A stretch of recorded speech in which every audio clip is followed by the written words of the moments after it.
Buenas noches, señores, muchas gracias.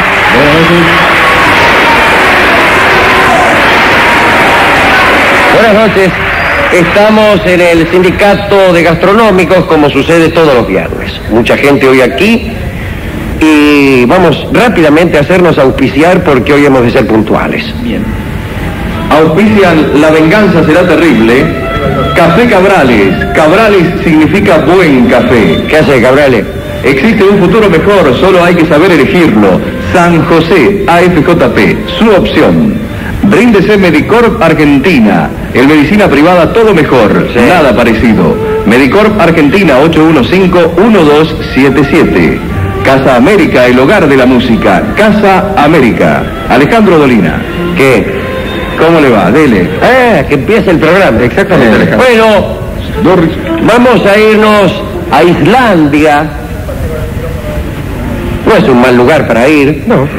Lugar donde hace muchísimo frío, pero haría mucho más si no hubiera unas fumarolas o una actividad volcánica y termal que hace que por ahí salga agua caliente del suelo.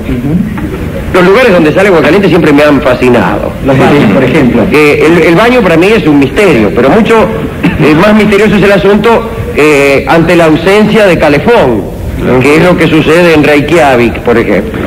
Del piso sale agua, hay agujero y sale agua y caliente el agua, calientita. Si no fuera por eso un fresco allá, querríase de esta noche. Bueno, allí, en Islandia, una de noruegos exiliados. ¿Cómo puede ser eso, cuna de noruegos exiliados? Me dirá usted. La cuna de los noruegos exiliados, dirá un oyente lúcido, es Noruega. Bien, cuna entonces de islandeses y de escritores de sagas, y pues dos noruegos se exiliaban. Esto queda al oeste de Noruega. Usted está en Noruega, hay una isla ahí en el medio, y si usted quiere exiliarse allí, lo hace. Allí nació un amigo de este programa, Snorri Sturluson. ¿De qué año estamos hablando? 1179. O sea, hace mucho, hace un poquito. Bueno, en la Sturlunga Saga, en la saga de Sturlung, se lee que Snorri fue diestro en todas aquellas cosas donde puso mano. Caramba. Bien, allí donde metía la mano lo hacía bien Snorri, que es algo que no todos pueden decir. Aún se conserva una pileta circular tallada en piedra que el propio Sturluson reconstruyó y la utilizó precisamente para aguas termales. Me dirán ustedes, ¿no parece cosa demasiado asombrosa esto de labrar piletas en piedra? Bueno, ¿qué quiere? Lo asombroso viene ahora. Se casó a los 20 años con una mujer rica, esto tampoco es asombroso. Esta mujer rica le dio 2 hijos, se separó años después. Su mujer era hija de un sacerdote, lo cual ya empieza con el asombro. Pero en realidad no había en Islandia en aquel tiempo celibato eclesiástico obligatorio.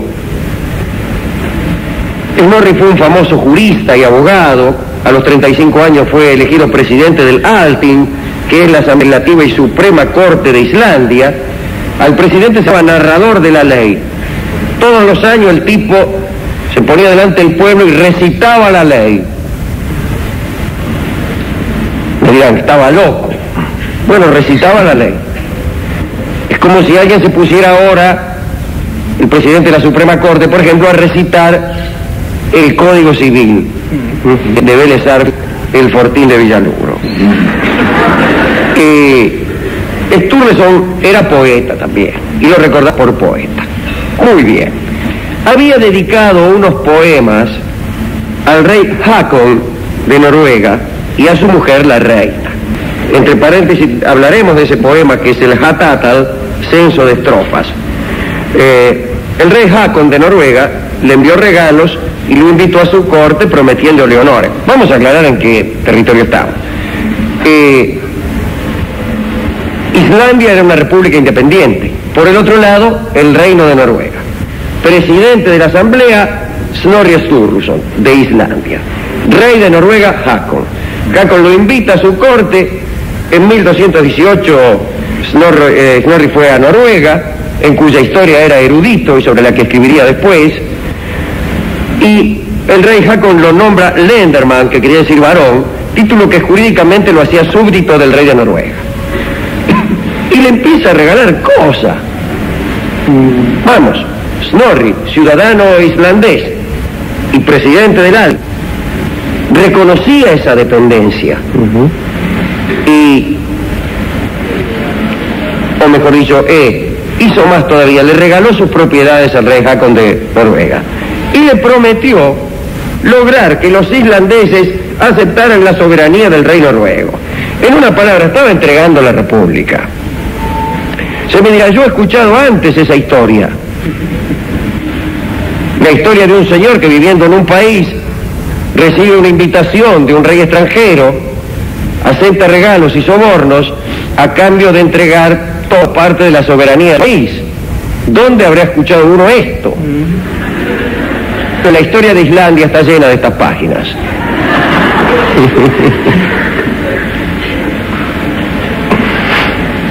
Muy bien. Dice, está todo bien, hermano, le dice Snorri al rey Haakon. Yo voy a ahora llego allá, dice, y enseguida ya los islandeses son súbditos tuyos y somos todos felices. Se las toma y vuelve a Islandia. Y le manda a su hijo, al hijo de Snorri Sturluson, al rey como rehén. Dice, toma, como garantía te voy a dejar a mi hijo. Esto le valió una fama de traidor tremenda en Islandia, donde no saben entender estas cosas. Pero fue traidor a Islandia por todo esto que estoy contando, pero también al rey Haakon. En realidad nunca jamás cumplió sus promesas. En Islandia hizo un segundo casamiento, no estrictamente legal, por unos jarabes que había, parecía una cosa terrible, por unos líos que había. Y en el año 1224 ya podía decirse que Snorri Sturluson era el hombre más rico de Islandia, seguramente también el más avaro y con toda certeza no el más valiente. Discutió con su hijo mayor y le negó la herencia, y el hijo mayor también se las tomó a Noruega, y allí tuvo un altercado con su cuñado, no con su cuñado Dorio. No, por favor, Dios no permita. Tampoco con el cuñado de Sturluson, sino con el cuñado de él, Gissur Thorvaldsson se llamaba, recuerden este nombre, Gissur Thorvaldsson, y lo mató, el cuñado al hijo de Snorri. A todo esto el rey Haakon de Noruega decía, che, Snorri, ¿cuándo me va a entregar la República de Islandia que yo estoy aquí escupiéndome las manos? Y el otro le daba larga, qué sé yo, dice, o sea, ¿cómo es esto? Entregar una república no se entrega así como así. ¿Cómo? Dice el otro. Y entonces el rey Haakon se dirige a un sobrino de Snorri que se llamaba Sturla Sigvatsson para que le entregara a Islandia. Este Sturla Sigvatsson estaba enemistado con Snorri Sturluson, se tenían bronca. Y bueno, que te la entrego, que no te la entrego, que le tengo bronca a mi tío, que le tengo bronca a mi sobrino. Se arma una guerra civil en Islandia impresionante. Y entonces Snorri Sturluson, que era poeta y que era diestro en todas las cosas que hacía, se puso al frente de un ejército y se preparó para la batalla. Juntó a las tropas, las adiestró, las preparó, esperó el momento de la batalla y en el amanecer del día en que debía batirse, descubrió que no podía pelear porque había nacido cobarde. No tenía coraje para entrar en batalla. Y entonces hizo lo que generalmente aconseja la prudencia que hagan los que tienen miedo de entrar en batalla. Salió rajando. Huyó a la costa oriental de Islandia y después a Noruega. La guerra siguió, Sturla pereció en combate y Sturluson, exiliado en Noruega, lloró en una elegía que escribió la muerte de su sobrino y enemigo. Y se volvió a Islandia otra vez. Islandia, desobedeciendo estrictas órdenes del rey Haakon. Y entonces el rey Haakon, que ya estaba repodrido, dice, este ni me entregó la república, le digo que se quede, se va, le digo que se vaya, se queda, ya me tiene podrido, lo voy a mandar a matar, dice. Y lo mandó a matar. ¿Y a quién cree que mandó? Bueno, al cuñadito Gissur Thorvaldsson. Si andá y matar, ya que mataste al hijo, andá y matá al padre también. Y así fue, Gissur Thorvaldsson rodeó la casa de Snorri. Snorri había recibido un mensaje de advertencia escrito en runas y cifrado, pero no lo pudo entender. Mala suerte, pobre tigre, siempre tuvo. Llegó Gizur con sus hombres. Uno de ellos, llamado Arni Briskur, que quiere decir Arni el Amargo, lo mató, lo liquidó. 10 años después también mataron a Arni el Amargo, y después se lo cargaron a Gizur también, porque allá cuando empezaba el jarabe no terminaban nunca. Este es el hombre que escribió el libro del cual vamos a hablar hoy. La Edda. Edandia, la nueva fe de Jesús, no fue demasiado hostil con el paganismo. Se entendieron más o menos. No hubo mucho lío para imponer la fe de Cristo. En Noruega tampoco. Los noruegos solían tener una especie de indiferencia religiosa propia de los aristócratas, y algunas generaciones después los chicos miraban la fe pagana con la nostalgia de las cosas perdidas.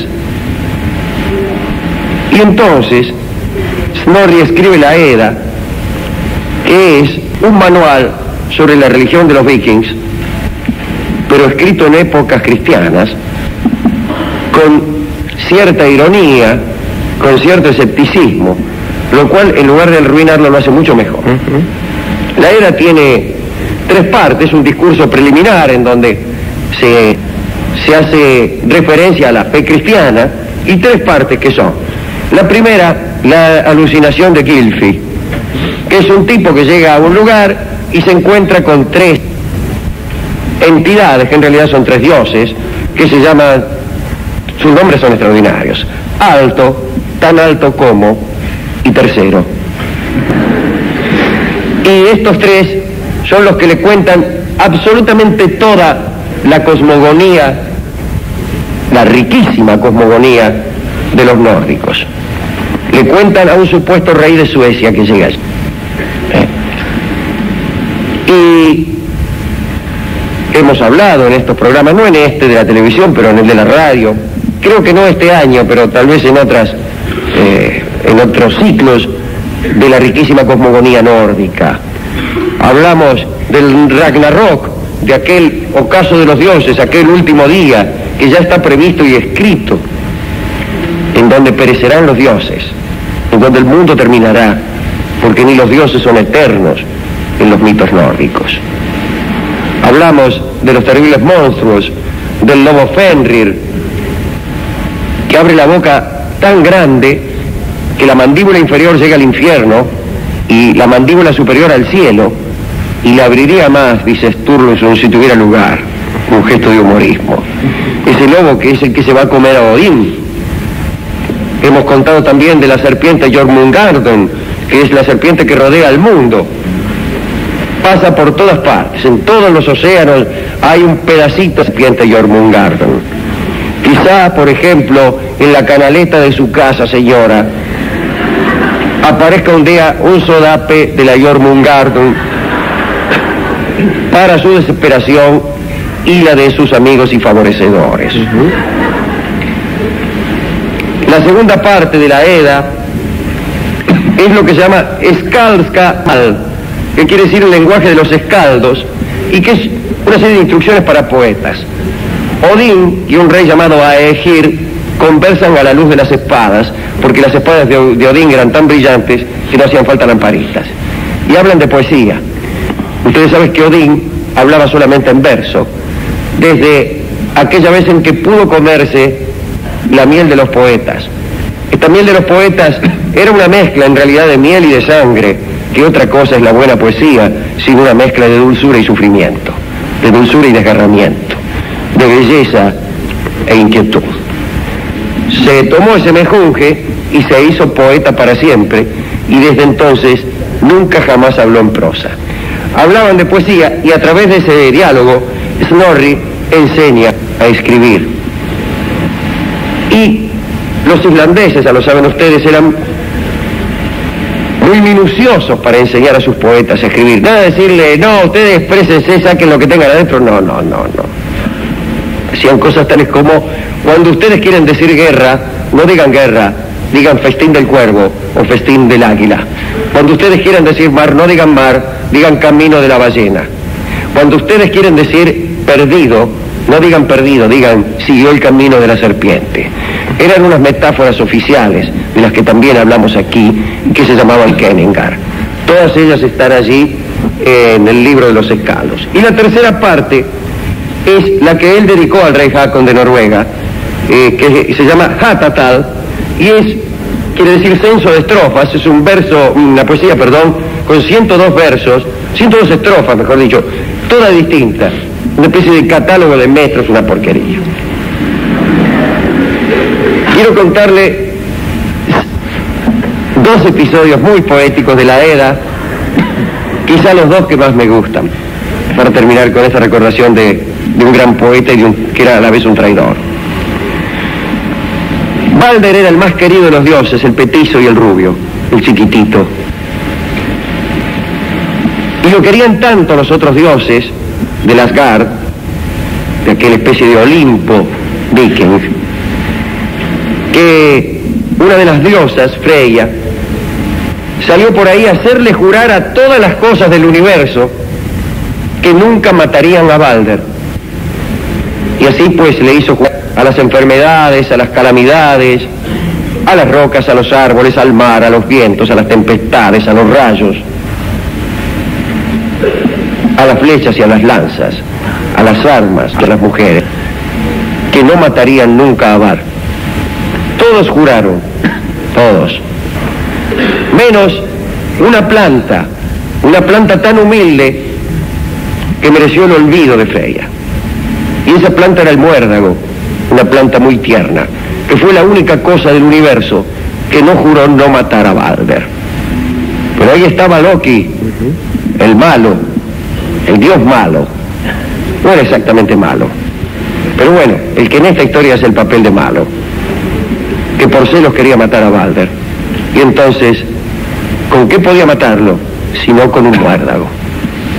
Y pues en cierta ceremonia, en que por jugar se arrojaban cosas a Balder, sabiendo que no le iban a hacer daño, Loki le tiró una ramita de muérdago y lo mató. Y entonces sucedió que todos los dioses lloraron mucho y fueron a manguear clemencia al infierno. Mire qué lugar para ir a mangar clemencia.